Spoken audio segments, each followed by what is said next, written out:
Hello and welcome to Dynamic Study. Today I will discuss about important topic of political science और constitution के एक बहुत important chapter है जो bodies हैं National Commission for Minority इस body के बारे में आज हम details देखेंगे. So start करते हैं आज का lecture. Okay. ये जो नेशनल कमीशन फॉर माइनॉरिटी जो एक्ट था जो लॉ था वो अल्टीमेटली 1992 में पास हो गया. ओके सो नेशनल कमीशन का माइनॉरिटी को एस्टेब्लिश करने के लिए Indian government national commission for minorities act को 1992 में पास किया. और ये कोई कॉन्स्टिट्यूशनल बॉडी नहीं है, ये एक स्टैट्यूटरी बॉडी है. मतलब इसका कोई रूल्स रेगुलेशंस वो कहीं कॉन्स्टिट्यूशन पे लिखा नहीं था. ओके ये एक स्टैट्यूटरी बॉडी है और ये पास हुआ था 1992 में, लेकिन ये जो कमीशन है वो एस्टेब्लिश्ड हुआ था 1993 को. ओके भारत सरकार ने 1993 में या 1992 में 5 रिलीजियस कम्युनिटीज को माइनॉरिटीज घोषित कर दिया गया. वो थे मुस्लिम्स, क्रिश्चियंस, सिख्स, बुद्धिस्ट, जेरोस्थानी मतलब पारसी एंड जैन. ये जैन जो कम्युनिटी है वो लास्ट में मतलब लेटर इन 2014 जैन्स कम्युनिटी आल्सो एडेड. मतलब पहले 5 थे मुस्लिम, क्रिश्चियन, सिख, बुद्धिस्ट, जेरोस्थानी एंड अब जैन्स भी ऐड हो गए. मतलब अभी 6 कम्युनिटीज है इसके अंदर. ओके नेक्स्ट देखते हैं अब इसका कौन सा हेड प्रोसीडिंग कमीशन ये इसका कौन कमीशन हेड करता है. ओके ये है माइनॉरिटी कमीशन जो 1978 में कमीशन एस्टेब्लिश हुआ था. इसका जुरिस्डिक्शन कौन देखता है? इसका जुरिस्डिक्शन देखता है मिनिस्ट्री ऑफ माइनॉरिटी अफेयर्स जो गवर्नमेंट ऑफ इंडिया के अनुसार जो है वो इस जुरिस्डिक्शन को देखते हैं. इसका हेडक्वार्टर कहाँ पर है? न्यू दिल्ली. इसका हेडक्वार्टर है न्यू दिल्ली पे. और मिनिस्टर्स रिस्पॉन्सिबल कौन कौन है इसके लिए?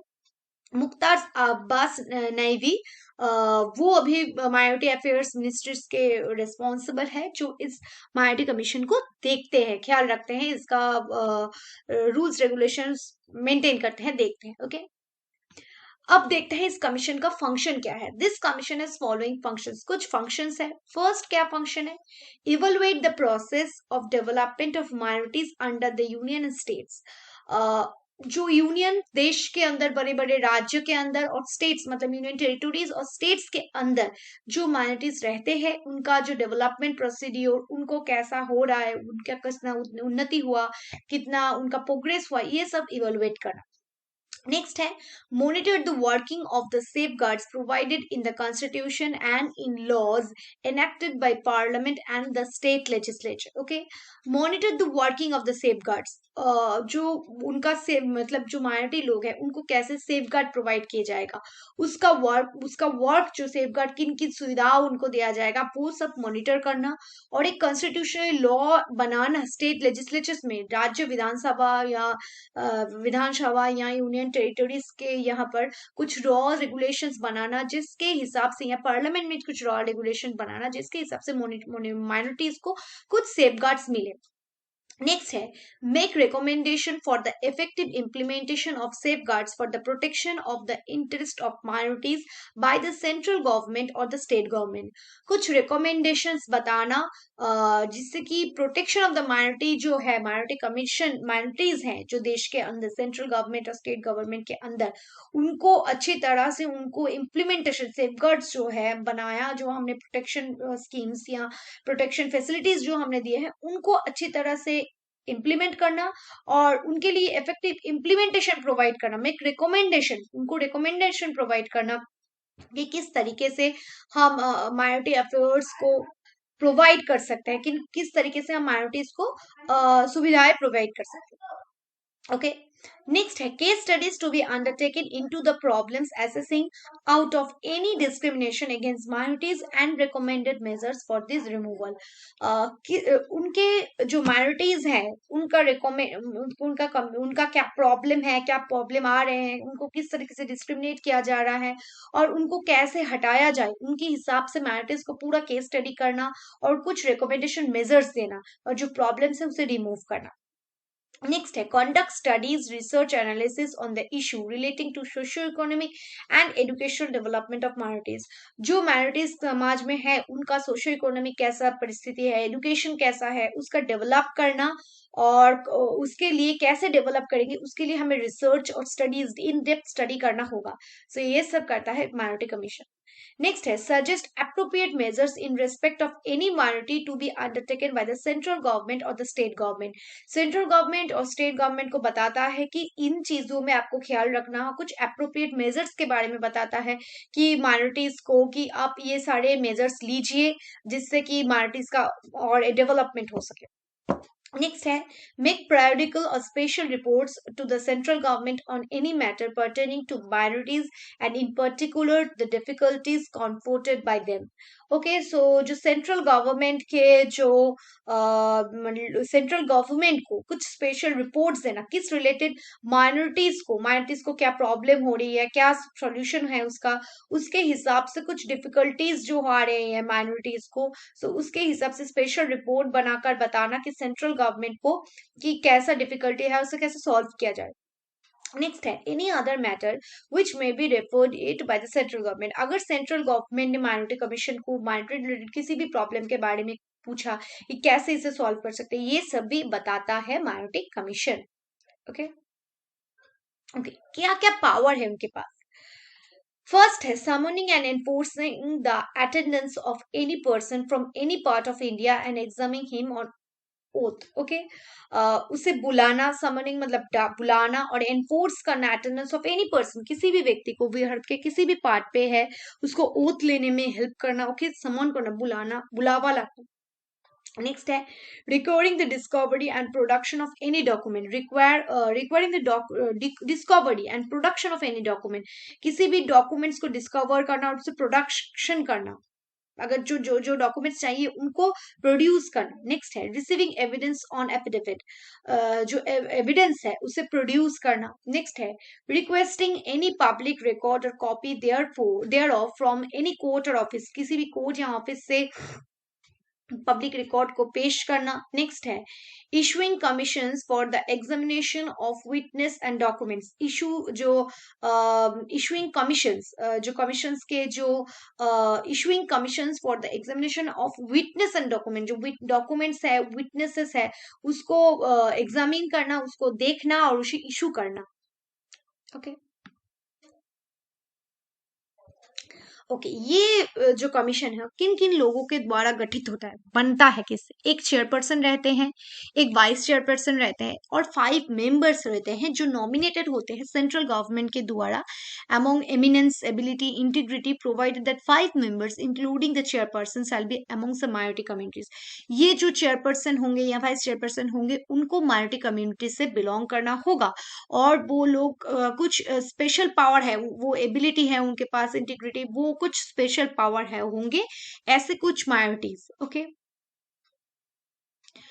अब कैसे जो माइनॉरिटी कमीशन है माइनॉरिटीज को हम कैसे कॉन्स्टिट्यूशनली प्रोटेक्शन देंगे, क्योंकि ये तो एक कॉन्स्टिट्यूशनल बॉडी नहीं है, ये तो एक स्टैट्यूटरी बॉडी है, लेकिन कॉन्स्टिट्यूशनली कैसे हम माइनॉरिटीज को प्रोटेक्शन देते हैं। First under article fundamental rights part 3 में हम इंडियन कॉन्स्टिट्यूशन में जो माइनॉरिटी कमीशन है उनको हमने कुछ प्रोटेक्शन देने की बात की गई है। फर्स्ट है Indian state is committed to administer this rights which can be enforce by judiciary, जो जुडिशियरी के हिसाब से मतलब जो राइट्स हमारे अगर वायोलेटेड हो तो उसके हिसाब से हम जा सकते हैं कोर्ट। ओके फर्स्ट है right to any section of citizens to conserve its distinct language, script और कल्चर, जो आर्टिकल 29(1) में है, जो हम जो माइनॉरिटीज कम्युनिटी है वो उनका लैंग्वेज, उनका कल्चर, उनका स्क्रिप्ट, उनका धर्म, उनका जो रूल्स रेगुलेशन है वो उसको प्रिजर्व कर सकते हैं। आर्टिकल 31 में क्या बताया गया है, right of all religious and linguistic minorities to establish and administer educational institution of their choice। so उनके हिसाब से वो अपने educational institution को बना सकते हैं। ओके नेक्स्ट है freedom of minority manage education institution from discriminate in the matter of receiving aid from the state. उनको कभी भी वंचित नहीं किया जाएगा, जो स्टेट के द्वारा जो फंड प्रोवाइड किया जाता है उनके हिसाब से माइनॉरिटी कम्युनिटी को कोई डिस्क्रिमिनेट नहीं किया जाएगा। ओके और भी है पार्ट अंडर पार्ट 17 पार्ट में जो है ऑफिशियल लैंग्वेज हमारा वहां पर कॉन्स्टिट्यूशन में प्रोटेक्ट किया गया है। फर्स्ट है right of any section of population for language spoken by them, वो अपने भाषा के हिसाब से बात कर सकते हैं 347 आर्टिकल के अनुसार। नेक्स्ट है प्रोविजन फॉर फैसिलिटेटिंग और इंस्ट्रक्शन इन मदर टंग। मदर टंग में अपना काम कर सकते हैं, पढ़ सकते हैं, लिख सकते हैं, ऑफिशियल काम कर सकते हैं। ओके, वो है 350A। नेक्स्ट है 350B में क्या बताया गया है, provisioning a special officer for linguistic minorities and defining his duties. जो लिंग्विस्टिक माइनॉरिटीज के डिपार्टमेंट का ऑफिसर है, उनको एक स्पेशल ऑफिसर नियुक्त करना और उनका ड्यूटीज बताना। ओके, जो प्रोटेक्ट करेंगे उन लोगों को। अभी जो है नेशनल कमीशन फॉर माइनॉरिटीज, ये यूनाइटेड नेशंस के कुछ रूल्स को मान रहे हैं। ओके, 1992 में जो 1992 के जो कमीशन बताया गया, वहां पर यूनाइटेड नेशंस के रूल्स को माना गया है। क्या बताया गया है यहाँ पर, state shall protect the existing of national और ethnic, cultural, religious and linguistic identity of minorities within their respective territories and encourage conditions for the promotion of their identity. जो नेशनल कमीशन फॉर माइनॉरिटीज है United Nations के द्वारा बताया गया है कि जो राष्ट्र है वो प्रोटेक्ट करेंगे देश का जो जातिगत या एथनिकली, कल्चरली, जो धर्म के हिसाब से, भाषा के हिसाब से जो माइनॉरिटीज है उनको अपने टेरिटोरी में प्रोटेक्ट करेंगे, उनको कंडीशन देंगे और उनको प्रमोशन करने के लिए उनको आइडेंटिटी को प्रोटेक्ट करेंगे और उनको डेवलपमेंट करने की कोशिश करेंगे एक देश। ओके ओके, अब कौन है नेशनल कमीशन का chairman, sorry national commission for minorities का चेयरमैन? जो फॉर्मर आईपीएस थे officer, former IPS officer Iqbal Singh Lalpura has been appointed the chairman of national commission for minorities. इनको नेशनल कमीशन फॉर माइनॉरिटीज के chairman के हिसाब से घोषित किया गया है। ओके, सो ये है हमारा लोगो नेशनल कमीशन फॉर माइनॉरिटीज का। यहाँ पर जो सारे जो रिलीजियस कम्युनिटी के सिंबल्स है। ओके, अब देखते हैं डिटेल्स की इसके बारे में। So in 1978, setting up Minorities Commission was envisioned by the Ministry of Home Affairs. So Ministry of Home Affairs जो गृह मंत्रालय है, उन्होंने एक माइनॉरिटीज कमीशन के बारे में एक रेजोल्यूशन 1978 पे पास किया गया। ओके, अब 1984 में क्या हुआ, the minorities commission was detached from the ministry of home affairs and placed under a newly created ministry of welfare which excluded linguistic minorities from the commission's jurisdiction in 1988. So 1984 में ये जो minority commission से ये जो ministry of home affairs था उसे अलग किया गया। ओके, और नए एक मंत्रालय बनाया गया जो है मिनिस्ट्री ऑफ वेलफेयर, उसके अंडर इसे ministry of commission, minority commission को जुड़ा गया और यहाँ से लिंग्विस्टिक माइनॉरिटी कमीशन जो था उसे अलग किया गया 1988 में। ओके, अब 1982 में national commission for minorities act पास हुआ और ये एक स्टैट्यूटरी बॉडी बन गया 1993 में। ओके, अब तो हमने देख लिया। सो मतलब 1978 में एक नेशनल माइनॉरिटी कमीशन को बताया गया, होम अफेयर्स के द्वारा एक बनाने की कोशिश की गई, जो 1984 में अलग हो गया। उसके बाद उस माइनॉरिटी कमीशन को मिनिस्ट्री ऑफ वेलफेयर के अंडर में रखा गया, लेकिन वहां से भी लिंग्विस्टिक माइनॉरिटी जो कमीशन था वो जुरिस्डिक्शन के 1988 में बाहर आ गया। अल्टीमेटली 1992 में national commission for minority act पास हो गया और 1993 में national commission for minority commission established हो गया। Okay, so that's the whole lecture on National Commission for Minorities. I hope you all understand. Thank you for your cooperation.